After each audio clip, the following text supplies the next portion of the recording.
Assalamualaikum warahmatullahi wabarakatuh. Perkenalkan, nama saya Daryani Novita dari kelas A3 Pagi Manajemen semester 4. Di sini saya akan menjelaskan tentang video yang Bapak share di grup WA.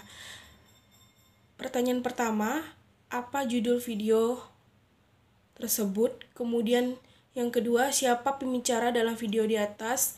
Yang ketiga, apa saja yang dijelaskan oleh pembicara di dalam video? Kemudian yang keempat, apa tujuan suatu bisnis menurut video? Kemudian yang kelima, apa yang dapat saudara peroleh dari menonton video tersebut? Dan apa manfaatnya? Dan bagaimana penjelasan dalam video tersebut? Apakah cukup jelas dan atau tidak? Kemudian jika saya sebagai mahasiswa, apa manfaat dalam video tersebut? Dan jika saya sebagai manajer, seperti apa?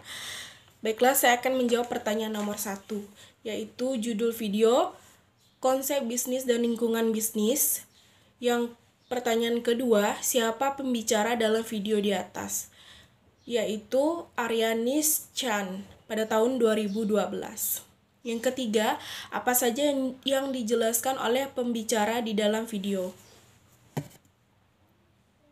Konsep bisnis. Bisnis adalah aktivitas yang menyediakan barang atau jasa untuk dijual dengan maksud mendapatkan laba.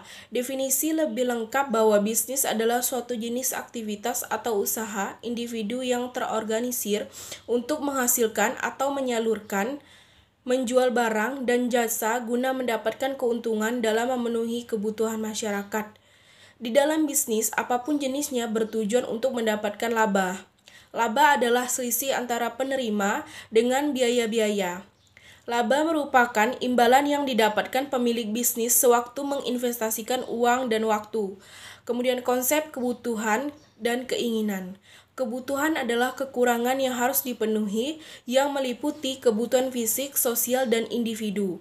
Kemudian jenis-jenis kebutuhan yang ada, pertama yaitu fisik. Fisik terdiri dari food, clothing, shelter, dan safety. Kemudian yang kedua sosial, yang terdiri dari belongings, vacations. Kemudian yang ketiga individual learning, knowledge, self-expressions. Keinginan suatu bentuk kebutuhan manusia yang telah dipengaruhi oleh budaya dan kepribadian seseorang. Untuk terciptanya permintaan dalam bisnis harus paham tentang buying power atau daya beli dari pasar sasaran. Jadi, demand adalah keinginan yang didukung oleh biaya beli. Fungsi bisnis. Yang pertama, memenuhi kebutuhan masyarakat. Yang kedua, keuntungan. Yang ketiga, tanggung jawab sosial. Kemudian lingkungan. Bisnis sebagai suatu sistem terbuka di mana bisnis dapat mempengaruhi atau dipengaruhi oleh faktor-faktor lain. Kemudian lingkungan bisnis. Yang pertama, lingkungan khusus adalah bagian dari lingkungan yang secara langsung relevan bagi organisasi dalam mencapai tujuannya. Yang meliputi, yang pertama A, lingkungan internal. Lingkungan internal meliputi lagi karyawan, pemilik atau pemegang saham, manajer, serikat pekerja. Kemudian yang B, eksternal, yang terdiri dari konsumen, pemasok, distributor, pesaing, dan media. Kemudian E, lingkungan umum, mencakup kekuatan yang berada di luar organisasi yang berpotensi untuk mempengaruhi kinerja yang terdiri dari alam, ekonomi, politik, dan hukum. D, sosial budaya. Banyak aspek sikap gaya hidup, adat istiadat, dan kebiasaan dari orang-orang di lingkungan eksternal dan pasar sasaran. Yang E, teknologi. Akibatnya, mekanisme membuat pekerjaan menjadi lebih cepat dan lebih mudah. Teknologi merujuk pada peralatan, teknik informasi, dan proses yang diperlakukan oleh mengubah input jadi output.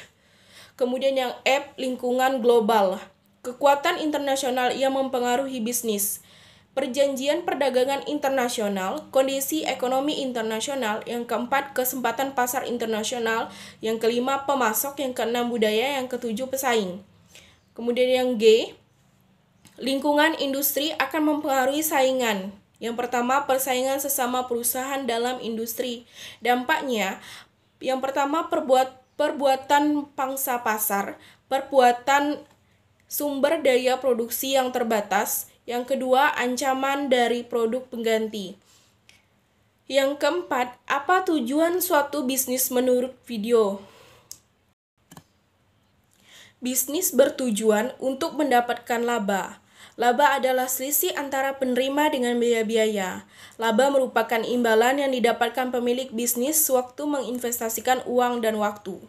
Yang kelima, apa yang dapat saudara peroleh dari menonton video tersebut? Saya dapat mengetahui konsep bisnis, tujuan bisnis, laba, konsep dari kebutuhan, keinginan, jenis-jenis kebutuhan, keinginan, fungsi bisnis, lingkungan bisnis. Kemudian penjelasan dari video cukup jelas karena sangat terperinci dan dipaparkan dengan detail dan pelan. Manfaat isi video tersebut bagi saya sebagai mahasiswa, saya bisa mengetahui apa itu bisnis, cara berbisnis, dan dengan baik dan benar, dan lebih jelas mengetahui tujuan bisnis. Jika saya sebagai seorang manajer di perusahaan, saya dapat mengetahui keunggulan dan kelebihan dan juga kekurangan dari produk saya dan membandingkan dengan produk pesaing, mengkonsepkan produk dengan baik yang lebih bermutu, berkualitas, dan meningkatkan sumber daya manusia untuk memproduksi agar lebih terciptanya produk yang berkualitas tinggi. Sekian dari saya, terima kasih. Wassalamualaikum warahmatullahi wabarakatuh.